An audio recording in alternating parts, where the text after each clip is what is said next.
முருகன் பக்தர்கள் அனைவருக்கும் அன்பு வணக்கங்கள்.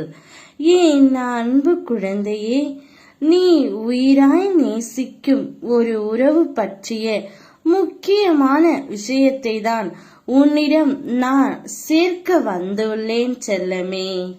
நீ என்ன நினைத்து உள்ளாய்? நீ மட்டும்தான் அவரை நினைக்கின்றாய். அவர் என்னை நினைப்பாரா என்ற சந்தேகத்துடனே உன் மனதிற்குள் வைத்திருக்கின்றாய். ஆனால் நிச்சயம் அது அப்படி அல்ல தங்கமே. அவரும் உன்னை பற்றி நினைக்கின்றார். இப்பொழுது பிரிந்து தூரமாக வந்து விட்டோமோ, அவர் என்னை விட்டு எப்படி இருப்பார்? அதேபோல் பல யோசனைகள் அவர்களுக்குள்ளும் ஓடிக்கொண்டே தான் இருக்கின்றது. அவருடைய எண்ணங்கள், சிந்தனைகள், செயல்கள் அனைத்திலும் உன்னை சுற்றிதான் இருக்கின்றது செல்லமே. ஆனால் அது உனக்கு புரியவில்லை.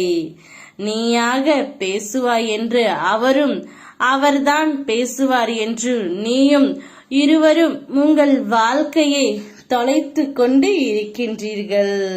யாராவது ஒருவர் விட்டு கொடுத்தால்தான் உன்னுடைய வாழ்க்கை உனக்கு பிடித்த மாதிரி இருக்கும்.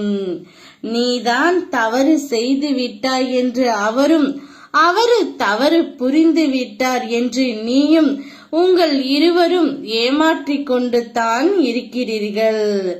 உங்கள் இருவருக்குள்ளும் மன வேறுபாடுகள், கருத்து வேறுபாடுகள் இருந்து கொண்டே தான் இருக்கின்றன. ஆனால் உண்மையான தவறு உங்கள் இருவர் மீதும் இல்லை செல்லமே. நீ எப்படி அவர் மீது உண்மையான அன்பு வைத்துள்ளாயோ, அதே அன்பைத்தான் அவரும் வைத்திருக்கின்றார்.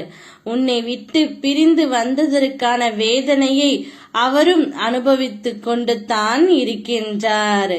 திரும்பவும் வந்து பேச பயமும் இருக்கின்றது.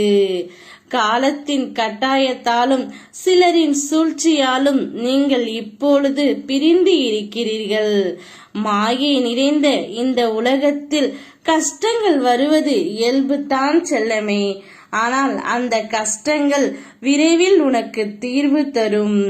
இப்படியே வாழ்க்கை போய்விடுமா என்று பயம் கொள்ளாதே. அனைத்தையும் முறியடித்து உங்கள் இருவரையும் நான் சேர்த்து வைப்பேன். அப்பா உங்கள் இருவர் வாழ்க்கையிலும் தீப ஒளி ஏற்றுவேன்.